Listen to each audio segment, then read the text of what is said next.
Hello guys and welcome to How to Socials. In this video I'm going to show you how to turn on event notification on Clubhouse. So let's start. First, open the Clubhouse app. This is the home screen of the app and here you will see some rooms if you scroll down.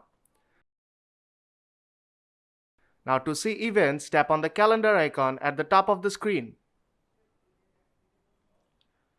And here you will see some events which are going on right now. To turn on event notification, you have to look for the scheduled events. Now scroll down. And if you keep on scrolling down, you will see some future events which are scheduled.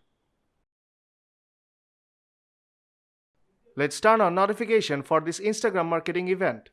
Now to turn on notifications, tap on the event and then tap on the bell icon on right hand side. Then tap on follow. And the notifications for this event will be turned on. And whenever the event starts, you will get a notification for this event. And that's how you can turn on event notification on Clubhouse. So if this video helped you out, then don't forget to leave a like. And see you in the next tutorial.